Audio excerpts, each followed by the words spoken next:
x/3 plus 1/5 equal to 4/15. ഇവിടെ എക്സിന്റെ value ആണ് നമ്മൾ കണ്ടെത്തേണ്ടത്. അപ്പൊ ഈ ക്വസ്റ്റ്യൻ എങ്ങനെ സോൾവ് ചെയ്യുന്നു നമുക്ക് നോക്കാം. ഇവിടെ വേരിയബിൾ വരുന്ന ടേം ആണ് x/3. 1/5ഉം 4/15ഉം കോൺസ്റ്റന്റ് ആണ്. അപ്പൊ ഇവിടെ 1/5 റൈറ്റ് സൈഡിലോട്ട് ഞാൻ കൊണ്ടുപോവുകയാണ്.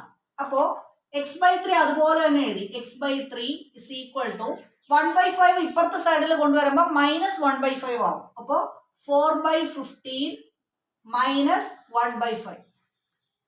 ഇനി ഇത് നമുക്ക് എന്ത് ചെയ്യാം? സബ്ട്രാക്ട് ചെയ്യാം. അപ്പോൾ ഇത് പല രീതിയിൽ സബ്ട്രാക്ട് ചെയ്യാം. ഞാനിവിടെ രണ്ടിന്റെയും ഡിനോമിനേറ്റർ സെയിം ആക്കുവാണ്. അപ്പോൾ ഇവിടെ ഇൻറ്റു 3 ചെയ്യുമ്പോൾ 15 ആവും, ഇവിടെ ഇൻറ്റു 3 ചെയ്യുമ്പോൾ 3 ആവും. അപ്പോൾ ഈ ഫ്രാക്ഷൻ എന്തായിട്ട് മാറും? 3/15 ആവും. അപ്പോൾ x/3 is equal to 4/15 minus 3/15.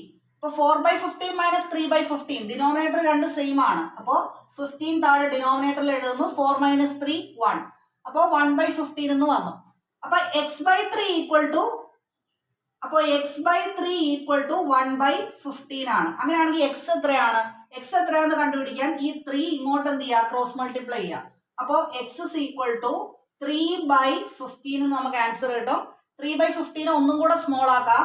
3 into 5 ആണ് 15. അപ്പോ 1/5 എന്ന് നമുക്ക് ആൻസർ കിട്ടും. അങ്ങനെയാണെങ്കിൽ രണ്ടാമത്തെ ഈ question x/2 plus 7/10 equal to 31/40. ഇതിൽ എക്സിന്റെ വാല്യൂ എത്രയാണെന്ന് നിങ്ങൾ കണ്ടെത്തുക. ശേഷം ആൻസർ കമന്റ് ചെയ്യുക.